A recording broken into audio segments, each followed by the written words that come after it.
Bonjour les lovers et les amoureux de cuisine. Aujourd'hui, nous préparons les graines de cornille, appelées au Cameroun encore les coquilles. Donc aujourd'hui, nous allons procéder à la réalisation du coquille. Là, nous sommes en plein lavage. C'est assez fastidieux. Il faut laver comme vous voyez là. Vous trempez un petit peu dans l'eau et puis vous frottez à l'aide d'un grattoir pour enlever les petits points noirs qui s'y figurent. Comme vous pouvez le voir, nos graines de cornille sont prêtes. On a enlevé tous les œillets noirs. C'est assez propre. Tout est blanc, tout est clair, en espérant qu'il n'y ait pas quelques grains qui aient échappé à nos yeux de lynx. Maintenant, nous allons procéder au mixage. Donc, j'ai mis nos graines dans le mixeur. Je vais rajouter un petit peu d'eau. Pas toute la tasse, hein. Je vais mesurer bien la quantité d'eau et direction ensuite le mixage. Si vous vous rendez compte que votre mixeur a de la peine à bien écraser vos graines, vous rajoutez encore un petit peu d'eau, mais pas trop. Il faut bien mesurer les quantités surtout. Donc là, j'ai rajouté un petit peu et je continue ma mixture. Notre coquille est bien écrasé. Il est cuit, mais avec des tout petits, un tout petit côté granuleux. Ça, c'est parfait. Donc là, on va transvaser dans notre casserole et puis on va remuer avec soit un pilon, soit un batteur. On met du sel dans notre pâte. Ensuite, on va remuer avec notre pilon pour avoir un coquille assez spongieux. Bien spongieux. On va l'aérer en remuant comme ça. Et puis nous allons rajouter une demi-tasse d'eau, hein, selon le visuel, hein, d'eau tiède bien sûr. En attendant, nous avons mis notre huile à chauffer. Il faut que cette pâte d'huile la fonde pour obtenir un liquide d'huile que nous allons rajouter dans notre pâte de coquille. On remet bien. Vous pouvez remuer pendant 10 minutes, hein, 10-15 minutes. Quand l'autre main fait mal, vous prenez l'autre main, au pire, vous vous asseyez, vous tenez avec les deux mains et vous remuez encore et encore. Vous pouvez utiliser aussi un batteur. Je crois que peut-être c'est ce que je vais faire pour pouvoir gagner en temps parce que là, je suis pressée pour que les enfants puissent manger. Finalement, j'ai pris le batteur, hein, pour que le coquille gonfle rapidement.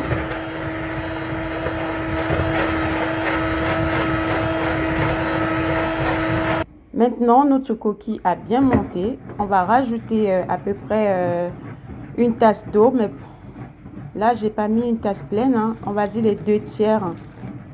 On met au fur et à mesure, on regarde selon la texture. Là, on va rajouter, je crois qu'on va mettre tout notre 2/3 d'eau, 2 tasses. On remue. Il faut bien mélanger l'eau et le coquille. Maintenant, on va rajouter notre demi-tasse d'huile de palme. Vous mettez, vous remuez et si la quantité n'est pas suffisante, vous rajoutez au visuel. Vous mettez la quantité qui vous conviendra le mieux. On remue bien ensemble. Notre coquille est bien mélangée avec de l'huile. Maintenant, on va les emboîter. Là, j'ai pris... l'idéal, c'est d'emballer dans des feuilles de bananier. Mais comme je n'en ai pas, je fais avec les moyens de bord. Donc, j'ai coupé mes pots de bouteilles de lait. Là, je vais charger mes boîtes comme ça.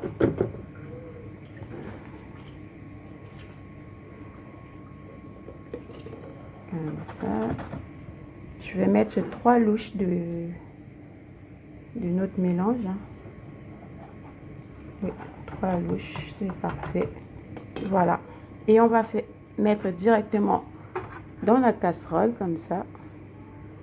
Nettoyons quand même un petit peu les bords. On va faire cuire à la vapeur. on met le feu et on ferme la casserole pour remplir les autres boîtes. Voilà, vous remplissez comme ça au fur et à mesure. Et voilà. Alors, notre cookie est prêt, est bien emboîté. On va laisser cuire comme ça au feu. Finalement, je le mets directement dans l'eau. Hein. Il n'y a pas de risque que l'eau remonte pour rentrer à l'intérieur. On va laisser cuire comme ça pendant 45 minutes. Nous allons accompagner notre coquille avec des tubercules de manioc et de la banane plantain demi-mûre. Après, vous pouvez l'accompagner avec un féculent de votre choix que vous aimez bien. Ça peut être des bâtons de manioc, je ne sais pas. Tout ce qui vous passe par la tête, sauf du riz. Après, essayez. Hein. Mais voilà, je les mange avec des tubercules, de la banane plantain ou de la banane verte tout simplement. Je précise juste que nous avons utilisé 500 g de graines de cornille et pour ce faire, nous avons utilisé une tasse d'eau, une tasse à peu près comme ça, je ne connais pas exactement sa contenance, une tasse comme ça. Nous avons utilisé une tasse d'eau au total. Hein. Voilà, voilà. À tout de suite pour la fin de notre recette. Notre complément est prêt à être cuit. Là, on va les laisser cuire 20 minutes et ça sera parfait. En attendant, on regarde où est-ce que ça en est avec notre cookie. Voilà, ça a bien gonflé. On va laisser encore cuire, hein. Encore 15-20 minutes et ça sera parfait. À tout de suite, hein, les amours. Alors, notre cookie, il est prêt. Et pour savoir s'il est bien prêt, s'il est bien cuit, vous piquez un couteau comme dans un gâteau. Et s'il ressort comme ça, il n'y a pas de matière qui revient dessus. Là, on pique partout. Regardez. Donc, notre coquille il est prêt. On va servir, on va passer à table. Ainsi que nos tubercules, hein, nos féculents. Pardon, oh là là. Voilà, tout est prêt. On va passer à table. Alors, voilà le rendu de notre coquille. Les graines de cornille qui ont été transformées comme ça. Essayez la recette. Abonnez-vous à notre chaîne Bella & Kids. Un pouce au niveau et activez la cloche de notification. Merci beaucoup d'avoir regardé notre vidéo. Abonnez-vous. À bientôt. Au revoir.